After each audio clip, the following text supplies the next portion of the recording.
Let's do another JEE Advanced 2023 question, and this question is from paper 2. Young modulus of elasticity Y is expressed in terms of three derived quantities, namely the gravitational constant G, Planck constant H, and speed of light C, as Y is equal to C raised to alpha, H raised to beta, and G raised to gamma. Which of the following option is correct? तो ये basically dimension analysis से होने वाला question है, और what we want to do in the question that we will use principle of homogeneity, that is left hand side का जो dimension होता है वो राइट हैंड साइड के डायमेंशन के बराबर होना चाहिए. तो क्वेश्चन बोलता है कि हम y को लिखना चाह रहे हैं some constant into c raise to alpha, h raise to beta और g रेज टू गामा, ऐसे लिखना चाहते हैं. तो जो y का डायमेंशनल फार्मूला है वही right hand side c raise to alpha, h raise to beta और g रेज टू गामा का होना चाहिए, where k is a dimensional less constant which can be found using experiments. तो अब जो हम इसको सॉल्व करने के लिए करेंगे वो है डायमेंशन एनालिसिस. नाउ जब भी हम डायमेंशन की बात करते हैं तो फिजिक्स में लॉट्स ऑफ डेराइव्ड क्वांटिटीज़ हैं, इसलिए हर एक की डायमेंशन याद रखना तो पॉसिबल नहीं होता.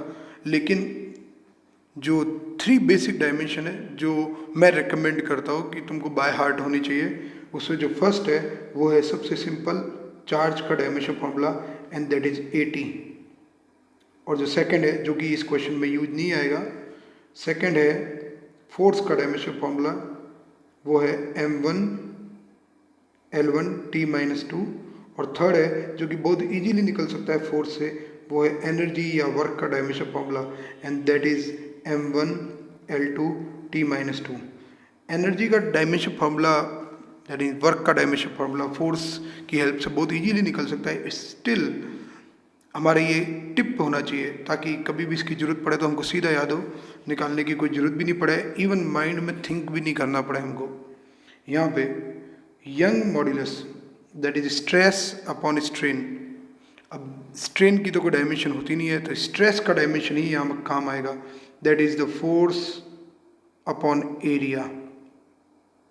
और क्योंकि स्ट्रेन का कोई डायमेंशन नहीं होता तो वो हमारे लिए इम्पोर्टेंट नहीं है. तो मैं ये नहीं बोल रहा कि Young modulus force upon area होता है, लेकिन इसका dimension at force upon area के बराबर होता है. जो फोर्स है वो है m1 L1 T-2 और एरिया का डायमेंशन है वो L2 है, तो हमारे पास यंग मॉड्यूलस का डायमेंशन आ जाएगा m1 L-1 T-2. नाउ हमारे पास सेकंड क्वांटिटी है यहाँ पे c, that is the speed of light. Speed is metre per second, so L-T-1. Third quantity हमारे पास यहाँ पे है प्लैंक कांस्टेंट h. जब प्लैंक कांस्टेंट की बात करते हैं तो हमारे को एक फॉर्मूला याद होना चाहिए, वो है E is equal to hf, that is the energy of photon is h times the frequency of light. So h का अगर फॉर्मूला लिखने चाहेंगे तो वो हमारे पास energy E by frequency that is 1 time period, वो फार्मूला आ जाएगा. एनर्जी का डायमेंशन फार्मूला होता है m1 L2 T-2 और जो फ्रीक्वेंसी का होता है वो होता है हमारे पास T-1. तो जब हम इसको सॉल्व करेंगे तो हमारे पास प्लैंक कांस्टेंट का आ जाएगा m1 L2 T-1. और नेक्स्ट हमारे पास ग्रेविटेशनल कांस्टेंट g. तो ग्रेविटेशनल कांस्टेंट को हम देखें तो अपन जानते हैं कि F is equal to G m1 m2 upon R square. So g equal to F into R square upon m1 into m2. अगर इस नॉलेज के साथ हम आगे बढ़े तो m1 L2 m1 L1 T-2 ये तो हो गया फोर्स का, आर स्क्वायर L2 हो जाएगा, मास 2 बार है m2 हो जाएगा, तो ये हमारे पास आ जाएगा m-1 L3 T-2. ऑल्दो जो जेई एडवांस का पेपर दे रहा है उसको हो सकता है कि ये सारे फार्मूले याद ही हो, फिर भी हमने एक बार इनको निकाला है.